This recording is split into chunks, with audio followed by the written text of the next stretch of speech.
बिहार विधानसभा चुनाव के नतीजे आ जाने वाले हैं। तैयारियां जोर शोर से चल रही है। सभी 243 सीटों पर आज रिजल्ट आने वाला है। 243 सीट्स, ये बहुत खास है क्योंकि थोड़ी ही देर में मतगणना शुरू हो जाएगी। एनडीए या फिर महागठबंधन दोनों ही अपने अपने खेमे में जश्न की तैयारी कुछ लोगों ने पहले से ही कर ली है, लेकिन एग्जिट पोल जो ये बता रहे थे कि इस बार दोबारा सत्ता में वापसी एनडीए की हो रही है। नीतीश कुमार ब्रांड है और आपको याद होगा कि अभी 48 घंटे पहले ही एक पोस्टर लगा था, टाइगर जिंदा है तो क्या टाइगर वापस आ रहा है। ये सारे ऐसे सवाल हैं जो धीरे धीरे करके कुछ ही देर में उनके जवाब मिलने लगेंगे। बस कुछ ही देर में शुरू हो जाएगी चुनावी मतगणना, जिसमें पहले 8 बजे पोस्टल बैलेट की गिनती शुरू होगी। 8:30 बजे ईवीएम का पिटारा खुलना शुरू हो जाएगा। एक राउंड में 14 ईवीएम खोले जाएंगे, यानी कुल मिलाकर 243 सीटों पर जनता ने इस बार किस पर विश्वास किया, किसकी विश्वसनीयता बरकरार रही, किसकी विश्वसनीयता एक नए आयाम के साथ उभरी, ये तमाम चीजें क्लियर हो जाएगी। सबसे पहले पोस्टल बैलेट की गिनती 8:30 बजे से ईवीएम के वोटों की गिनती शुरू हो जाएगी। एक राउंड के 2616 प्रत्याशी है टोटल, जिनकी भाग्य का फैसला आज होने वाला है। सभी जिलों में से लेकर सुरक्षा के कड़े इंतजाम में हमारे तमाम सहयोगी अलग अलग काउंटिंग सेंटर्स में मौजूद है और वहां से वो तस्वीरें आपके सामने रख रहे हैं कि क्या खास है। और खास तौर पर ये आज की जो काउंटिंग है और इसके रिजल्ट आने के बाद जो चुनाव आयोग है उसके लिए भी आज की परीक्षा की ये घड़ी है, क्योंकि मतगणना से पहले कई ऐसे स्टेटमेंट आए जिन्होंने एक बार फिर से परसेप्शन नैरेटिव बनाने की कोशिश की, लेकिन चुनाव आयोग बड़ी निष्पक्षता के साथ, ट्रांसपेरेंसी के साथ न केवल 2 चरणों में चुनाव उसने संपन्न कराए, बल्कि आज चुनावी मतगणना को लेकर भी पूरी तैयारियां कर रखी गई है। 2616 प्रत्याशियों के भाग्य का फैसला अब से कुछ ही देर में शुरू हो जाएगी काउंटिंग और तय हो जाएगा कि आखिर बिहार का बॉस कौन है। जल्दी जल्दी एक कमेंट बहुत जल्दी ले लेते हैं, बस अब से कुछ ही देर बाकी रह गए हैं। विनोद जी, पहले पोस्टल बैलेट और फिर ईवीएम, 2616 प्रत्याशियों की किस भाग्य का फैसला। हाँ,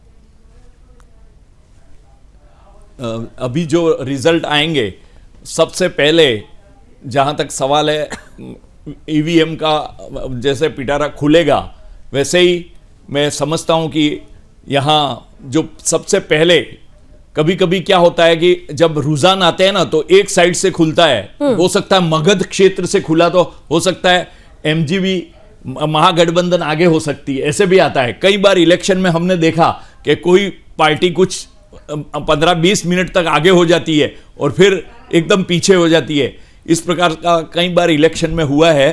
तो ये जहां जिस क्षेत्र से खुलता है उसका रिजल्ट आता है, तो कई बार इस प्रकार के भी रिजल्ट आते हैं। लेकिन कुल मिलाकर यहां एक महत्वपूर्ण बात यह है कि पिछले इलेक्शन से इस इलेक्शन में महिलाओं ने 72 लाख वोट ज्यादा दिए, 72 लाख पिछले इलेक्शन से इस इलेक्शन में, और इस इलेक्शन में पुरुषों से 4,20,000 लगभग वोट ज्यादा दिए। तो ये जो फैक्टर है वो बहुत बड़ा फैक्टर है। मैं जब बिहार में मैं गया, जिले में गया था, उस समय कई महिलाएं वहां पर कार्तिक पूर्णिमा का स्नान कर रही थी। वहां पे बाहर जैसे ही वो आए तो मैंने सभी महिलाओं से एक बहुत बड़ा हमने सर्वे किया, तो उन्होंने बोला कि आज तक हमारे 25 साल हो गए, मैं शादी की, मैंने आज तक 10,000 रुपए नहीं देके। जो बात अभी कुंदन जी बता रहे थे, तो जो बात अभी कुंदन जी कह रहे थे कि महिलाओं ने ये कहा कि भाई हाँ बेटों ने नहीं दिया लेकिन मोदी नीतीश ने दिया, तो कहीं ना कहीं से ये सारी स्टेटमेंट है जो बहुत कुछ क्लियर करते हैं। कुंदन जी भी बने हुए हैं, सुयश भी बने हुए हैं, सुबोध भी बने हुए हैं और अविनाश सिंह जी पॉलिटिकल एक्सपर्ट भी हमारे साथ जुड़ चुके हैं। गुड मॉर्निंग सर, नमस्कार, स्वागत है। मॉर्निंग किसकी गुड बना रहे हैं आज खास तौर पर? हालांकि बहुत सारी चीजें तो पहले से ही क्लियर है जिस पर खूब चर्चा हो रही है, लेकिन फिर भी क्योंकि अब नतीजे बहुत जल्दी, पहला रुझान आ जाएगा। अविनाश देखिए जी, सभी को नमस्कार, जय श्री राम। जय श्री राम। देखिए, सुबह के साथ सबसे अच्छी बात यह है, चाहे वो कविता हो, चाहे वो शायरी हो या शेर हो, हर आदमी सुबह के बारे में बड़ा अच्छा बोलता है कि कल फिर नई सुबह होगी, सुबह में आप देखेंगे चिड़िया चहचहाती रहती है, लोग टहलते रहते हैं, आड़े तिरछे लोग भी टहलते रहते हैं। जो बेरोजगार है वो सोचते हैं कि रात तक, शाम तक, दोपहर तक नौकरी मिल जाएगी। जो रोजगार पे है उनको लगता है मेरे नीचे वाला एम्प्लॉय आ जाके मेरा काम कर देगा। तो सुबह बड़ा अच्छा है। सुबह जब सूरज उगता है तो हर कुछ नया लगता है, हर उम्मीद जगती है। तो मेरे समझ से आज का जो सुबह है वही नई उम्मीद लेके आ रहा है। जो लोग सरकार में है उनके लिए भी बहुत बड़ी नई उम्मीद है, और जो सरकार में नहीं है, जो आना चाहते हैं, उनके लिए भी प्रभु नई उम्मीद लेके आ रहे हैं। उम्मीद लेकर तो आ रहे हैं, लेकिन इस उम्मीदों में उम्मीदों की उम्मीद जिसे कहते हैं वो M22 समीकरण, जिसे आपने अभी कुछ दिन पहले कहा था जब मेरी और आपकी बात हो रही थी कि देखिए कुछ चीजें इंटैक्ट हैं, लेकिन इस बार M22 की परिभाषा बदल गई। M मतलब महिला, Y मतलब युवा। तो ये M22 समीकरण क्या कहेगा? जी, जो युवा का और महिला का जो समीकरण है, इसमें हमें एक बात ये समझना होगा कि हम बिहार की इलेक्शन की बात कर रहे हैं, और युवा एक कैटेगरी स्टैटिस्टिक्स के लिए तो हो सकता है, पर मेरा अपना विश्वास है कि बिहार का युवा अगर युवा में भी महिला को अगर अलग कर दे तो वो सिर्फ और सिर्फ जाति के नाम पे वोट कर रहा है, नंबर एक। नंबर दो, महिला ही एक ऐसी एज अ क्लास वोट कर रही है, पर इस बार MY का कॉम्बिनेशन, खास करके मुस्लिम और यादव का कॉम्बिनेशन इतना स्ट्रांग है कि यादव करीबन 90% यादव महागठबंधन को वोट कर रहा है और 80-81% मुसलमान महागठबंधन को वोट कर रहा है। तो इस बार का consolidation is the last final consolidation, maximum consolidation हो रहा है महागठबंधन के लिए। तो मुझे इसमें कुछ नया जैसा नहीं दिख रहा है, और कहीं ना कहीं मुझे ऐसा लगता है कि ये जो युवा वाला जो फैक्टर है उसको ओवर एस्टिमेट करके देखा जा रहा है। युवा को अगर हम समग्र रूप से, सामाजिक रूप से अगर देखते हैं तो एक फैक्टर, छोटा सा फैक्टर हो सकता है, और मेरे लिए बहुत कोई टर्निंग पॉइंट फैक्टर नहीं है। हाँ, महिला का फैक्टर टर्निंग पॉइंट हो सकता है, क्योंकि महिला एक मुश्त वोट करती है, क्लास के तरीके से वोट करती है। पर मेरा अभी भी ये मानना है कि महिलाओं में भी अगर यादव महिला है उसका परसेंटेज बहुत लो है, अगर मुस्लिम महिला है तो उसका परसेंटेज बहुत लो है। चलिए, मतलब आप अभी भी ये कह रहे हैं कुंदन जी, अविनाश जी का ये कहना है कि अब बिहार की राजनीति को अगर आप कास्ट फैक्टर से दूर ले जाएंगे तो दूर नहीं कर सकते हैं। कास्ट फैक्टर हमेशा से बोलता आया है, और यही वजह है कि इस बार भी बहुत कुछ ध्यान रखा गया। जब कैंडिडेट्स का चयन हो रहा था उस समय भी सोशल इंजीनियरिंग को जरूर ध्यान में रखा गया, उसका एक इम्पैक्ट जरूर पड़ने वाला है। कुंदन जी, देखिए लावनी, आप इसको सोशल इंजीनियरिंग कह रही हैं, मैं इसको कह रहा हूं कि जातिगत राजनीति से इतर बिहार के राजनीति और वोटिंग को देखा जाना भी गलत है। उनकी बात बिल्कुल सही है, लेकिन एक बात तो है कि इस देश में 40 करोड़ युवा हैं और उसमें ज्यादातर संख्या जो है वो बिहार में। यह बात सही है, उन्होंने कहा कि यादव जाति की महिलाएं कम निकली, मुस्लिम जाति की महिला ने महागठबंधन को वोट दिया है, लेकिन उनको यह बात भी ध्यान रखना होगा, इस बात को समझना होगा कि जैसा मैंने पहले कहा कि एक महिला ये कहती है कि भाई हमारा बेटा तो 5 रुपये नहीं दिया, लेकिन मोदी और नीतीश हमारे बेटे हैं जो हमारे अकाउंट में हमको पैसा डाल रहे हैं। तो यह फैक्टर, यह सेंटिमेंट बहुत काम करता है जब आप वोट डालने जाते हैं, जब आप वोट डालने की प्रक्रिया में होते हैं। तो ये सारे फैक्टर्स तो हैं, और जिस तरह से महिलाओं ने बढ़ चढ़ के इस बार वोटिंग की है, लगभग 71-70% ज्यादा महिलाओं ने वोट डाला है, तो निश्चित तौर पर महिला वोटर एक बड़ा फैक्टर है इस चुनाव में।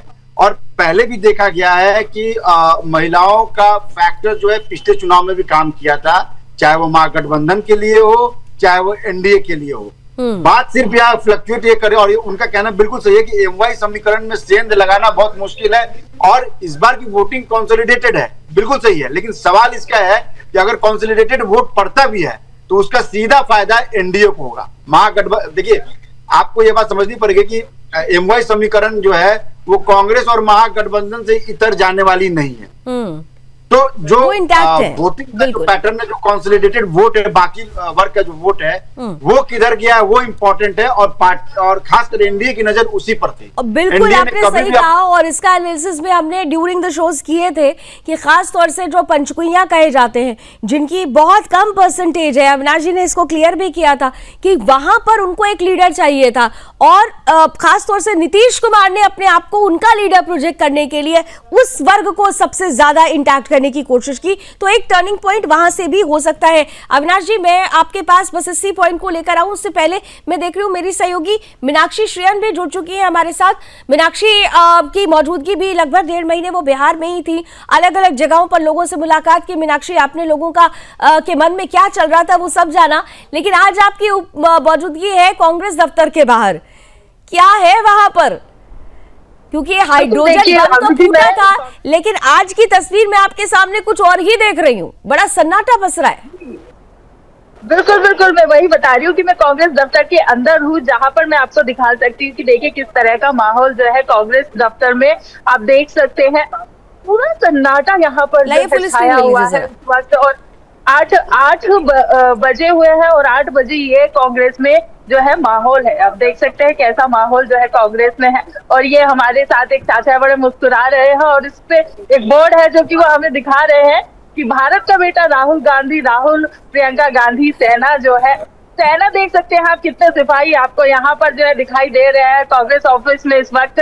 तो आप देख सकते हैं किस तरह का रुझान जो है इस वक्त। यहाँ पर मैं दिल्ली में कांग्रेस ऑफिस में हूँ और यहाँ पर कोई खास चेहरा जो है दिखाई नहीं दे रहा है। इसके साथ ही अगर हम लोग पटना की बात करें तो पटना में भी कुछ खास रुझान जो है, कुछ खास वीडियो नहीं आते हुए नजर आ रहे हैं। तो कहीं ना कहीं जैसा कि मैंने आपको हमेशा बताया, हम अक्सर जो है लाइव पर जुड़े हैं लावनी जी बिहार की जनता को लेकर। तो जनता में जब हम गए, खासकर जब महिलाओं के बीच में मैं गई, जब मैंने बोला कि राहुल गांधी जी के बारे में आपका क्या ख्याल है, तो वो मुझसे उल्टा सवाल पूछती हुई नजर आई कि कौन राहुल गांधी। तो ये बड़ा क्वेश्चन जो है राहुल गांधी जी पर खड़ा कर देता है कि वहां की महिला तक उनका नाम तक नहीं जानती है। जब मैंने उनसे पूछा कि उन्होंने एक यात्रा निकाली है, कई यात्राएं जो है उन्होंने निकाली है, तो उन्होंने बोला हम नहीं जानते कौन राहुल गांधी, हम जानते हैं तेजस्वी जी को और हम जानते हैं नीतीश जी को। तो मैंने जब उनसे पूछा कि नीतीश जी और तेजस्वी में से आप किसको पसंद करती है, तो उन्होंने बोला कि नीतीश जी जो है वो हमारे लिए भगवान है। तो इस तरह का रुझान जो है मैंने वहां पर देखा। बिल्कुल, यानी ये बात तो तय है कि जो मैं बार बार कह रही हूँ कि आधी आबादी ही तय करेगी कि पूरी सरकार किसकी बनेगी 5 साल के लिए।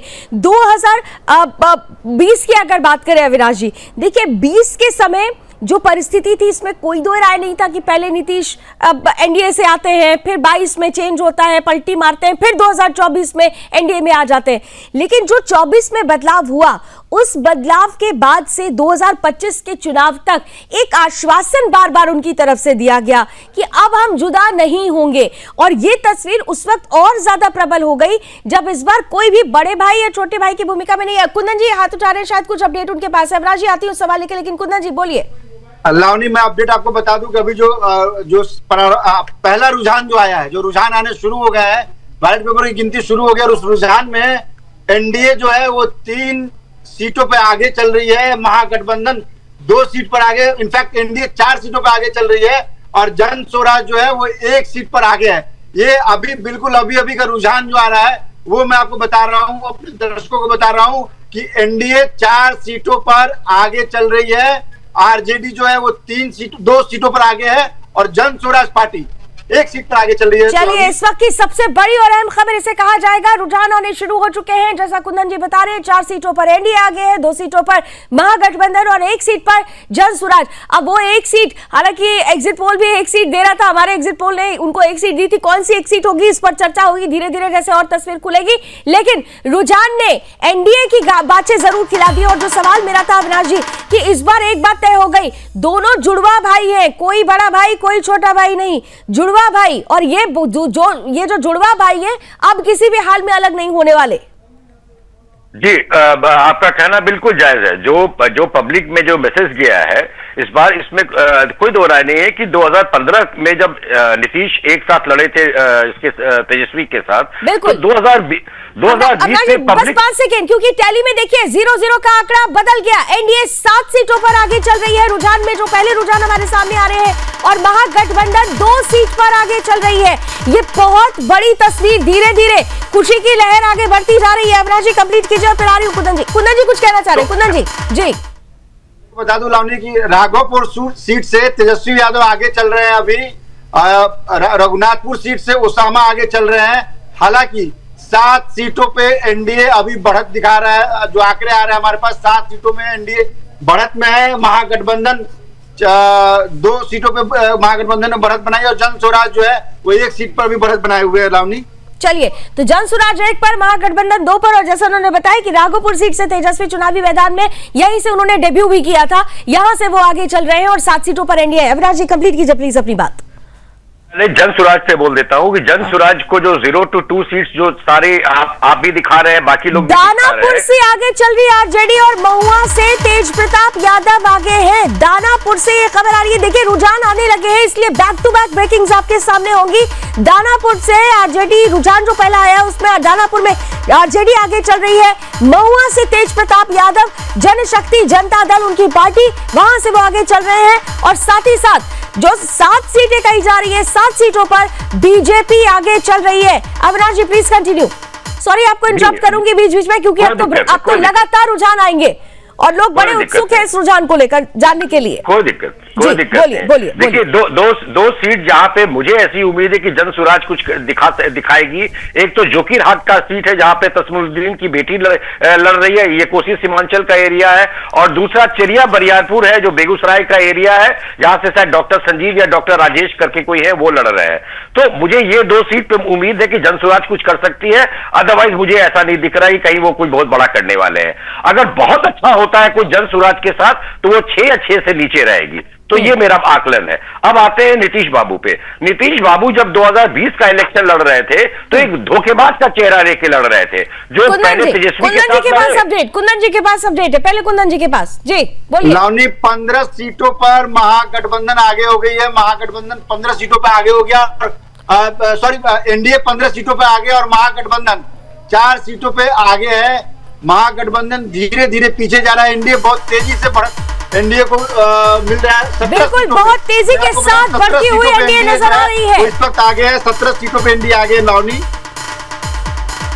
एनडीए जैसा कि कुंदन जी बता रहे हैं 17 सीटों पर एनडीए आगे चल रही है। 4 सीटों पर अभी महागठबंधन ने बढ़त बनाई है, यानी बहुत तेजी के साथ एनडीए का ये जो ग्राफ है बढ़ता हुआ आंकड़ा नजर आ रहा है। ये जो टैली है पल पल बदलेगी, क्योंकि पोस्टल बैलेट खुल रहे हैं कि काउंटिंग शुरू हो चुकी है। 17 सीट बताई जा रही है, 15 को जरा चेंज कीजिए क्योंकि बहुत जल्दी जल्दी ये आंकड़े बढ़ेंगे। 17 सीटों पर एनडीए आगे, महागठबंधन 4 पर आगे चल रही है। अविनाश जी जल्दी से कंप्लीट कीजिए अपनी बात। कि अभी पोस्टल वोट की गिनती हो रही है, अभी चीजें बहुत जल्दी जल्दी बदलेंगी। मेरा अपना ऐसा मानना है कि ये बहुत ही क्लोज इलेक्शन है। मैं जितने भी स्टूडियो में आप लोग बैठे हैं या जो लोग भी इसके ऊपर बातचीत कर रहे हैं, वो कृपया करके बहुत जल्दी अपना वक्तव्य फाइनल ना करें, क्योंकि ये चीजें बहुत जल्दी जल्दी बदलेंगी। मेरे समझ से हमें 12, साढ़े 12, 1 बजे तक वेट करना चाहिए, तब जाके ये सेटल करेगा और 2, ढाई बजे के बीच में एक रास्ता पकड़ेगा। तो मुझे अभी कोई इंडिकेटर नहीं लग रहा है। अभी ये सिर्फ पोस्टल वोट की गिनती हो रही है। कई बार होता है कि आपको याद होगा 2015 के इलेक्शन में चुनावी उद्घोष इलेक्शन में बड़े पटाखे फूट गए थे। आज का चुनावी उद्घोष सम्राट चौधरी तारापुर से आगे चल रही है, छपरा से बीजेपी की छोटी कुमारी आगे चल रही है और अलीनगर से मैथिली ठाकुर आगे चल रही है। साथ ही साथ बता दें कि दीघा से बीजेपी आगे चल रही है 25 सीटों पर। टैली पर नजर डालिए, एनडीए 25 सीटों पर बढ़त बना चुकी है। महागठबंधन रफ्तार पकड़ रही है, लेकिन अभी भी 12 पर टिकी हुई है। 12 सीटों पर महागठबंधन आगे है, एनडीए 25 सीटों पर आगे चल रही है और अन्य, जिसमें खासतौर से जन स्वराज पार्टी कहा जा रहा है, अन्य 1 पर आगे चल रही है। जल्दी से विनोद जी ये टैली देखिए, बहुत जल्दी जल्दी बढ़ रही है, बदल रही है। और जो अन्य में 1 सीट नहीं, 1 सीट और इसमें जुड़नी चाहिए क्योंकि तेज प्रताप आगे चल रहे हैं। तो इस प्रकार 2 अन्य में है, 25 एनडीए और 12 एमजीबी। ये रुझान है, अभी धीरे धीरे और आगे बढ़ते जाएंगे। उस हिसाब से देखा जाए तो निश्चित रूप से एनडीए को जो दिशा बहुत ही सही जा रही है। कुंदन जी लावनी, 33 सीटों पर एनडीए ने बढ़त बना ली है। तो अभी जो रुझान आ रहे हैं, मैं बार बार कह रहा हूं ये रुझान है, आंकड़े बदलते रहेंगे, लेकिन जो फिलहाल जो रुझान हमें बता रहा है वो एनडीए 33 सीटों पर आगे है और महागठबंधन 16 सीटों पर, जन स्वराज 2 और अन्य जो अदर्स हैं उन्होंने 5 सीटों पर अभी बढ़त बनाई है। हालांकि ये प्रारंभिक रुझान है, बैलेट पेपर का रुझान है, अभी आंकड़े बदलेंगे, लेकिन जिस तरह से तेजी से बैलेट पेपर में ये एनडीए बढ़त बना रहा है वैसे लग रहा है मुझे कि वो 8:30 बजे जैसे ईवीएम की काउंटिंग शुरू होगी, एक्चुअल नतीजा तो सामने आना शुरू होगा और लगातार एनडीए जो है अपना बढ़त बनाए हुए है। महागठबंधन 19 सीटों पर उसने बढ़त बनाई है, जन स्वराज 2 सीट पर है, अन्य 6 है। जन स्वराज की सीटें बढ़ नहीं रही रुझान में, ये देखने वाली बात है। 1 से 2 हुई है, महागठबंधन ने बढ़त बनाई है, एनडीए बहुत तेजी से बढ़त बना रहा है, लेकिन जन स्वराज 1 से 2 हुआ है। अन्य की सीट्स भी बढ़ रहे हैं। अभी जो हमारे पास डेटा आ रहा है उसके हिसाब से अन्य दल जो है वो 6 सीटों पर उन्होंने बढ़त बनाई है। लावनी, अन्य की 6 सीटों पर है। और तो क्या इस अन्य में ये भी देखना होगा क्या ओवैसी की पार्टी शामिल है, क्योंकि एमआईएम भी चुनावी मैदान में और सीमांचल में इस बार कहा जा रहा था कि बहुत ज्यादा बदलाव हम लेकर आएंगे। अविनाश जी कुछ कहना चाह रहे हैं? जल्दी से अविनाश जी आ रही हो आपके पास। आपने ओवैसी जी का और सीमांचल का जिक्र किया। मेरे समझ से जो पिछली बार कोसी सीमांचल में एनडीए बहुत अच्छा परफॉर्मेंस किया था, वो नीचे आने वाला है, क्योंकि वहां पे मुसलमानों ने भी कंसोलिडेट किया है एमजीबी के पीछे। और मुझे नहीं लगता कि ओवैसी जी बहुत अच्छा करेंगे। पिछली बार 5 सीट जीते थे, इस बार मेरा अपना आकलन है 0 to 2, या तो 0 पे रहेंगे या मैक्सिमम 2 सीट पे रहेंगे। चलिए, सुबोध भी हमारे एक तरफ गया, महागठबंधन को मुसलमानों ने दिया। ठीक है, इंटैक्ट हुआ है। आप कह रहे हैं महागठबंधन मुसलमानों की पार्टी अभी भी आरजेडी को ही सबसे ज्यादा भरोसे के साथ उन्होंने वोट किया। लेकिन सुबोध हमारे साथ जुड़े हुए हैं। सुबोध, काउंटिंग शुरू हो चुकी है, पहली तस्वीर क्या देख पा रहे हैं आप वहां से, चंपारण से खास तौर पर? जल्दी से सुबोध। बिल्कुल, जैसे जैसे ये समय बढ़ते जा रहा है वैसे वैसे अब रुझान आने भी चालू हो गए हैं। लगभग 35 से 37 सीटों पे अभी रुझान आना शुरू हो गया है। और जैसे आप जहां पर मौजूद है, आपकी मौजूदगी जहां पर है वहां पर ज्यादा पावरफुल कौन है? बिल्कुल, आपको बता दें कि जिस तरफ विकास का बयार बहा है और यहाँ पे एमवाई मीन्स महिला और यूथ कॉम्बिनेशन जो मिला है, इस बार यहाँ पे एनडीए भारी पड़ते दिख रहे हैं महागठबंधन। मैं कैंडिडेट्स पूछ रही थी सुबोध जी, दोबारा लौटती हूँ आपके पास। कुंदन जी आपके पास अपडेट है, आइए कुंदन जी, व्हाट यू? 40 सीटों पे एनडीए की बढ़त है, 24 सीटों पर। बड़ी खबर आ रही है, दीघा से बीजेपी आगे चल रही है और साथ ही साथ सीवान से मंगल पांडे आगे चल रहे हैं। बड़ी और अहम जानकारी कुंदन बता रहे थे, अभी कुंदन जी बता रहे थे कि 40 सीटों पर एनडीए ने बढ़त बना ली है। एनडीए तेजी से रुझानों में आगे बढ़ती हुई नजर आ रही है। महागठबंधन की रफ्तार भी 45 सीटों पर एनडीए ने बढ़त बना ली है। 45 सीटों पर एनडीए की बढ़त है, महागठबंधन 17 सीटों पर आगे चल रही है। वहीं अन्य के खाते में अभी रुझानों के हिसाब से 2 सीट अभी कही जा रही है। जरा इसको कर लीजिए ठीक, क्योंकि कुंदन जी बता रहे हैं 2 सीटें हैं जहां पर अन्य आगे चल रहा है, लेकिन महागठबंधन 17 सीटें और एनडीए 45। बहुत तेजी के साथ ये नंबर्स, ये आंकड़े बढ़ रहे हैं। बड़ी बात यह है कि जिस तरीके से ये आंकड़े बढ़ रहे हैं, ये पोस्टल बैलेट है। जब ईवीएम की गणना आपसे कुछ मिनटों के बाद शुरू हो जाएगी, 8:30 बजे जैसे ही ईवीएम खुलेंगे, उसके बाद और भी बहुत तस्वीर क्लियर होती हुई नजर आएगी। पोस्टल बैलेट खुले हैं और उसमें 45 सीटों पर एनडीए आगे चल रहा है, महागठबंधन 17 सीटों पर आगे चल रही है। यहां से सबसे महत्वपूर्ण बात यह है जोशी जी, बिहार का इलेक्शन है। 2015 का जिक्र उन्होंने किया कि 2015 में हुआ था कि पहले ही बड़े पटाखे फूट गए थे, बहुत आतिशबाजी शुरू कर दी गई थी, लेकिन बाद में सब कुछ उल्टा हो गया था। ऐसा होता है, पहले बैलेट पेपर खुलते हैं आधे घंटे तक, तो आधे घंटे तक कोई फिक्स नहीं करना चाहिए कि क्या हो रहा है। लेकिन ये अभी जिस प्रकार से रुझान आ रहे हैं, वो जो सीटें आ रही है वो बिल्कुल सही आ रही हैं। जो भी हमने कहा था तेज प्रताप 1 सीट जीतेंगे तो वो आगे हैं। और मुझे जन स्वराज पे 4 सीटों पे हमारा जो संघर्ष था उनका, 4 सीटों पे वो संघर्षशील थे, एक फाइनल था, लेकिन 3 सीटों पे कंपटीशन था। हो सकता है ज्यादा से ज्यादा यदि जन स्वराज जीत जाए तो 3 से 4 सीटें जीत सकती है। 3 से 4 सीटें जीत सकती है ज्यादा से ज्यादा। लेकिन इतना जरूर है, खाता खुल जाएगा तो बहुत मैसेज जाता है। प्रशांत किशोर की पार्टी है, ये कहा जा रहा था कि एक ऐसी पार्टी जो चुनावी मैदान में, और वो एक ऐसा चेहरा जिन्होंने बहुतों को मुख्यमंत्री भी बनाया है, खुद नरेंद्र मोदी के लिए भी वो बोलते रहे बहुत कुछ। लेकिन हाँ, अविनाश जी कुछ कहना चाह रहे हैं जन स्वराज को लेकर ही? जी, जन स्वराज को लेकर ये कहना चाह रहा हूं कि आप जैसे मुद्दंड पत्रकार या जितने भी बैठे हैं, उनसे हाथ जोड़ के विनती है कि बिहार हो अगर इस तरह की पार्टी अगर कोई नई आती भी है तो उसको कुछ मत नया दीजिए। वो सिर्फ और सिर्फ जात के नाम पे जीतते हैं। उन्होंने जात के कॉन्फ़िगरेशन पे ये सब कहने की बात होती है कि दूध की नदियां बहेंगी और चॉकलेट का पेड़ होगा। ये सब कम्युनिस्ट पिछले 200 साल 150 साल से बोल रहे हैं। इस सब से कुछ नहीं होता है, वो सब कहने की बात होती है। लाइक अ पॉलिटिकल पार्टी की तरह उन्होंने भी अब जात को देख करके, जातीय समीकरण को देख करके, पैसे वाले को देख करके नामचीन व्यक्ति को खड़ा किया है। अगर वो जीतते हैं तो just as any political party जीतेंगे। कुछ भी नया लेके नहीं आ रहे हैं, कुछ भी नया लेके नहीं आ सकते हैं, कुछ नया लेकर नहीं आ रहे हैं। कास्ट फैक्टर यहां पर भी हावी है। मीनाक्षी, कांग्रेस दफ्तर के बाहर अब तो देखिए 8:30 हो रहे हैं, कुछ शुरू हुआ वहां पर, कुछ हलचल देख पा रही हैं आप? चलिए उससे पहले कुंदन जी के पास शायद कोई अपडेट है। कुंदन जी, ओवर टू यू।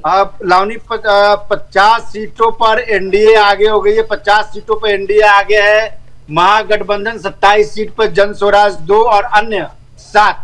मैं यहाँ एक चीज कहना चाहूंगा। आपने कितना बताया? अन्य 7 सीटों पर आगे चल रही है जी लावनी। मैं आपको चीज बताना चाहूंगा यहाँ पे। आप देखिए, ठीक है कि ये पहला रुझान है, इस पे कुछ भी निर्णय लेना या कुछ भी कहना एग्जैगरेशन होगा, लेकिन अगर आप देखें तो जिस तेजी से एनडीए की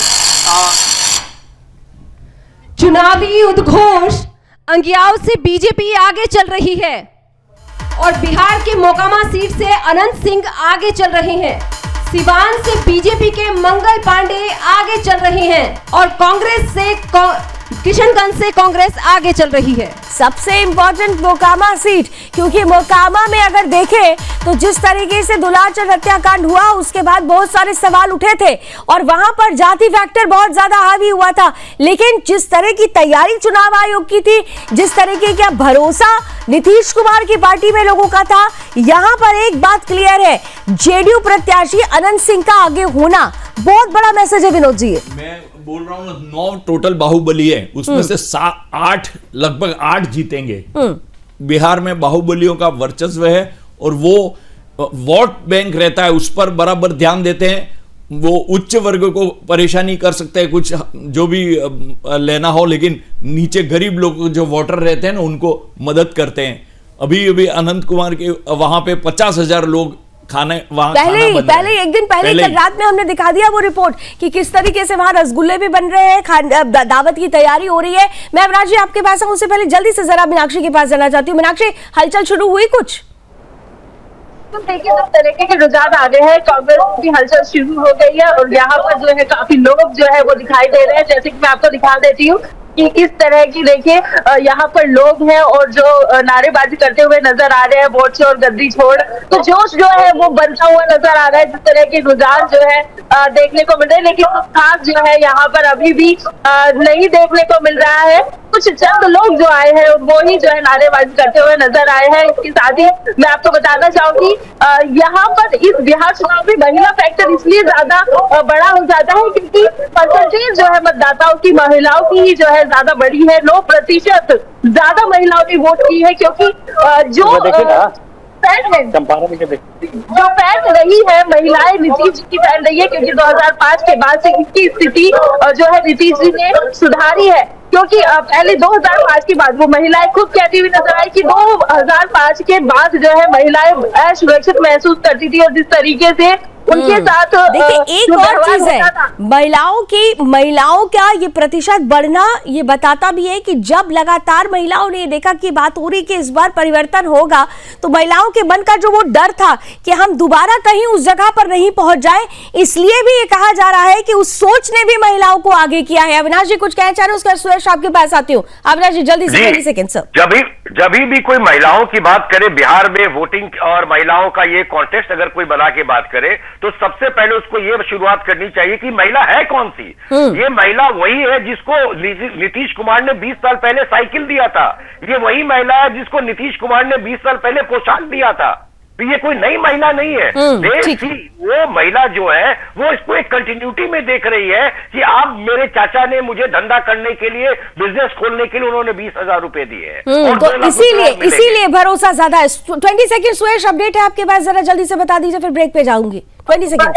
इस समय 61 सीटों पर आगे चल रही है, वहीं महागठबंधन 32 सीटों पर आगे चल रही है, जनसुराज वहीं 2 सीटों पर आगे चल रही है और अन्य 7 से घटकर 6 पर आ गई है। साफ तौर पर जिस तरीके से कहा जा रहा है कि महिलाओं का वोटर एनडीए के साथ साफ तौर पर जाते हुए दिख रहा है और केवल यही महिला वोटर जो कि नहीं चाहती थी कि बिहार में जंगल राज की फिर से वापसी हो, तो या फिर वो नहीं चाहती थी कि लालू राज की वापसी। चलिए, इन सब के बीच बड़ी तस्वीर इस वक्त टेली पर है। 68 पर एनडीए आगे हो चुकी है और महागठबंधन रुझानों में 40 सीटों पर आगे चल रहा है, अन्य 7 सीट पर आगे चल रही है और खासतौर से जनसुराज की अगर बात की जाए तो 2 सीटों पर वो आगे चल रही है। लेकिन एनडीए देखिए कितनी तेजी के साथ ग्राफ बढ़ रहा है और अब तो ईवीएम खुलने का जो समय है वो भी अब पास आने वाला है। 68 सीटों पर एनडीए रुझानों में आगे चल रही है और महागठबंधन 40 सीटों पर आगे चल रहा है। ये टैली पल पल बदलती रहेगी, लेकिन ये तस्वीर बहुत कुछ कहेगी।